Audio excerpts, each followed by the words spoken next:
Hello and welcome to legal knowledge with advocate Noor Yakub Sheikh. तो आज का टॉपिक है मेरा कि क्या एंगेजमेंट तोड़ना गुनाह है।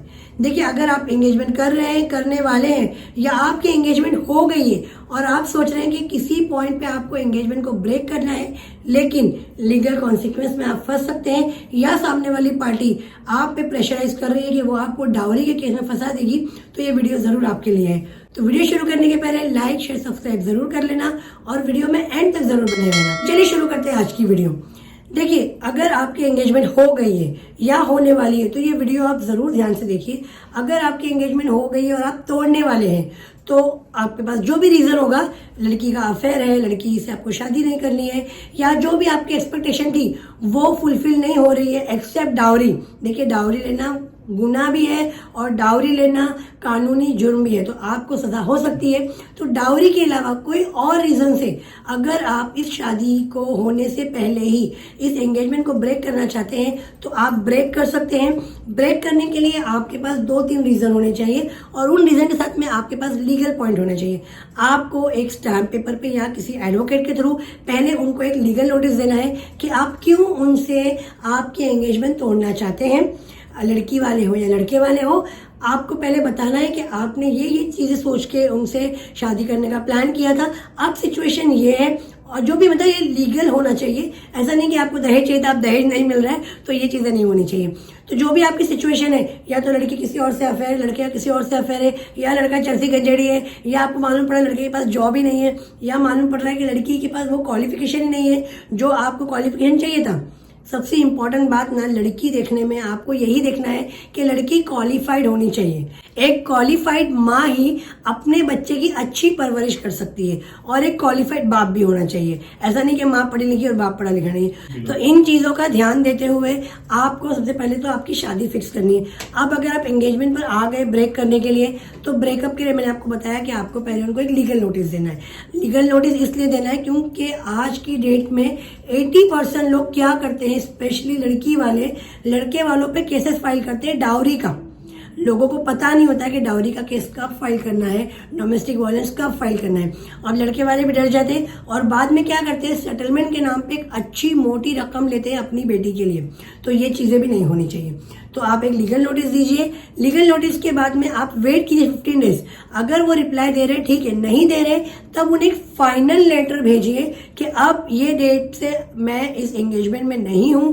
लड़का या लड़की जो भी है, आपने जो भी उनके सामान लिए थे उसकी लिस्ट बना दीजिए। आपने जो उनको सामान दिया था उसकी लिस्ट बना दीजिए। या तो एक्सचेंज कर लीजिए या तो अपना अपना सामान अपने पास रखिए और इस रिलेशन को ब्रेक कर दीजिए।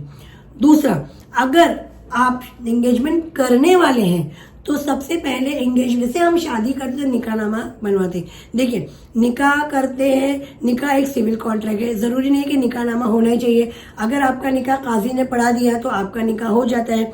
यहाँ तक कि निकाह पढ़ाने के लिए शरीयतन काजी की भी जरूरत नहीं है। तो अगर आपके पास मौलाना नहीं है तो एक लड़का और लड़की जो दोनों इस्लाम को फॉलो करते हैं, दीन को जानते हैं, दोनों मुस्लिम हैं, तो वो दोनों भी अपना निकाह खुद कर सकते हैं।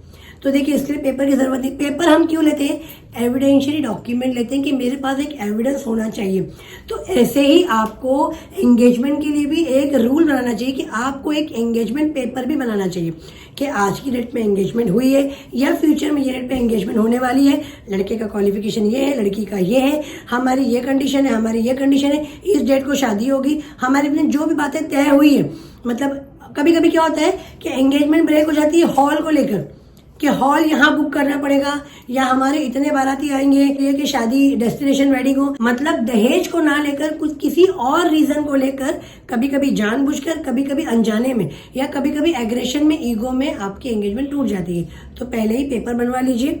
मैंने आपको 2 चीजें बता दी, अब आपको बताऊंगी सोल्यूशन।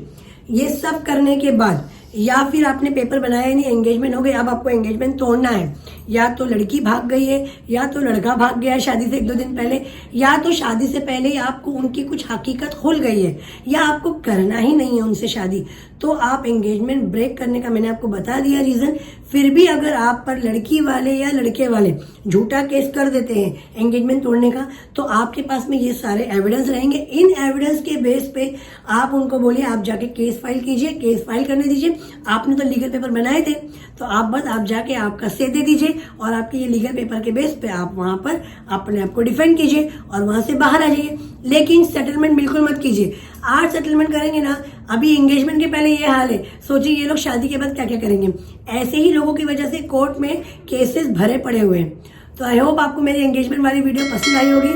पसंद आई है तो लाइक शेयर सब्सक्राइब जरूर करना और अपॉइंटमेंट के थ्रू मुझ तक कनेक्ट जरूर होना और मुझे बताना अगर आपकी एंगेजमेंट हो गई है और आप ऐसी ही प्रॉब्लम में फंसे हैं तो आपने क्या स्टेप लिया, या आप पर आपके समधी ने या आपके होने वाले हस्बैंड ने, होने वाली वाइफ ने या दोनों पार्टी के घर वालों ने कोई केस कर दिया है तो आपने क्या स्टेप लिया है, या आप मेरी लीगल गाइडेंस चाहते हैं तो जरूर मुझसे कनेक्ट कर सकते हैं। मिलते हैं अगली वीडियो में ऐसी ही एक नई लीगल नॉलेज के साथ।